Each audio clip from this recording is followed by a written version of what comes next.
राजस्थान के जोधपुर से एक ऐसी घटना सामने आई है जिसने पूरे प्रदेश को हिलाकर रख दिया है।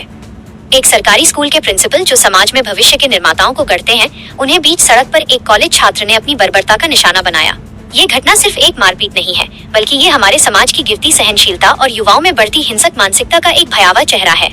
न उम्र का लिहाज, न पद की गरिमा, महज एक बेतुके गुस्से ने एक शिक्षक को खून से लथपथ कर दिया।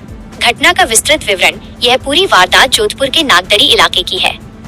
यहाँ एक सरकारी स्कूल में पदस्थापित 52 वर्षीय प्रिंसिपल शिवराम जी 25 अप्रैल की शाम अपने काम से श्रीराम कॉलोनी सारण नगर की ओर जा रहे थे। शाम के लगभग 6:45 बज रहे थे। रास्ते में उनके मोबाइल पर एक फोन आया, जिसे सुनने के लिए उन्होंने अपनी स्कूटी सड़क के किनारे रोकी। शिवराम जी फोन पर बात कर ही रहे थे कि तभी पीछे से 24 साल का एक युवक, जिसका नाम मोहित है, वहाँ पहुँचा। मोहित एक कॉलेज स्टूडेंट है, लेकिन उसकी हरकतें किसी पेशेवर अपराधी से कम नहीं थीं। उसने बिना किसी जान पहचान या बिना किसी कारण के प्रिंसिपल की स्कूटी पर पीछे से एक जोरदार लात मारी। जब शिवराम जी ने मुड़कर इस बदतमीजी का कारण पूछा और उसे टोकना चाहा, तो मोहित ने बातचीत करने के बजाय सीधे हमला कर दिया। बीच सड़क पर खूनी तांडव। चश्मदीदों और सामने आए वीडियो के अनुसार मोहित ने आव देखा, नताव और बुजुर्ग प्रिंसिपल के चेहरे पर एक के बाद एक कई मुक्के बरसाने शुरू कर दिए। शिवराम जी संभल पाते, इससे पहले ही आरोपी ने उन्हें जमीन पर पटक दिया। इसके बाद जो हुआ, उसने इंसानियत को शर्मसार कर दिया। आरोपी मोहित ने जमीन पर गिरे हुए प्रिंसिपल के पेट पर लातें मारी और फिर उनका गला दबाने की कोशिश की। ये हमला इतना अचानक और हिंसक था कि प्रिंसिपल को संभलने का मौका तक नहीं मिला।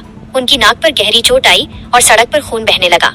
सबसे हैरान करने वाली बात ये थी कि जब वहाँ मौजूद स्थानीय लोगों और राहगीरों ने बीच बचाव करने की कोशिश की, तो आरोपी ने उन्हें भी नहीं बख्शा। उसने लोगों को गंदी गंदी गालियां दी और उन्हें डराया धमकाया, ताकि कोई भी पीड़ित की मदद के लिए आगे न आए। उसने सरेआम कानून व्यवस्था और सामाजिक मर्यादाओं को चुनौती दी। पुलिसिया कार्रवाई और आरोपी का बयान। घटना के बाद इलाके में तनाव फैल गया। घायल अवस्था में प्रिंसिपल शिवराम जी ने पुलिस में शिकायत दर्ज कराई।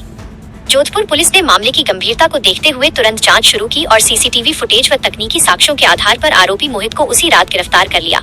जब पुलिस ने मोहित को हिरासत में लेकर इस अमानवीय कृत्य के पीछे की वजह पूछी, तो उसका जवाब किसी के भी गले नहीं उतरा। उसने पुलिस के सामने कबूल किया कि उसे अचानक तेज गुस्सा आ गया था और उसी गुस्से में उसने ये सब कर डाला।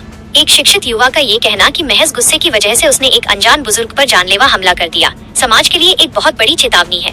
गंभीर सामाजिक सवाल। यह घटना हमारे वर्तमान समय की एक कड़वी सच्चाई को उजागर करती है। पहला सवाल ये है कि क्या आज का युवा इतना बेकाबू हो गया है कि वो अपने क्रोध पर नियंत्रण नहीं रख पा रहा? दूसरा, गुरु शिष्य की जिस परंपरा के लिए भारत जाना जाता है, क्या वो पूरी तरह ध्वस्त हो चुकी है? एक कॉलेज छात्र का एक प्रिंसिपल पर इस तरह हाथ उठाना ये दर्शाता है कि हमारी शिक्षा प्रणाली में कहीं न कहीं संस्कारों की भारी कमी होती जा रही है। अक्सर देखा गया है कि छोटी छोटी बातों पर सड़क पर मारपीट की घटनाएं बढ़ रही हैं, जिन्हें रोड रेस का नाम दिया जाता है। लेकिन जब एक छात्र एक शिक्षक को अपना निशाना बनाता है, तो यह मामला और भी गंभीर हो जाता है। पुलिस ने आरोपी मोहित को कोर्ट में पेश किया है और मामले की गहनता से जांच की जा रही है कि कहीं इस हमले के पीछे कोई पुरानी रंजिश तो नहीं थी। हालांकि पीड़ित ने किसी भी जान पहचान से साफ इनकार किया है। कानून और सुरक्षा की स्थिति। आज जोधपुर की इस घटना ने सरकारी कर्मचारियों और विशेषकर शिक्षकों के मन में एक डर पैदा कर दिया है। अगर एक सम्मानित पद पर बैठा व्यक्ति सड़क पर सुरक्षित नहीं है, तो आम जनता की सुरक्षा का क्या होगा? लोगों का कहना है कि अगर आरोपी को कड़ी सजा नहीं मिलती, तो ऐसे अपराधियों के हौसले और बुलंद होंगे। प्रिंसिपल शिवराम जी फिलहाल उपचार के बाद घर पर हैं, लेकिन उस मानसिक आघात से उबरना उनके लिए आसान नहीं होगा जो उन्होंने बीच सड़क पर सहा है।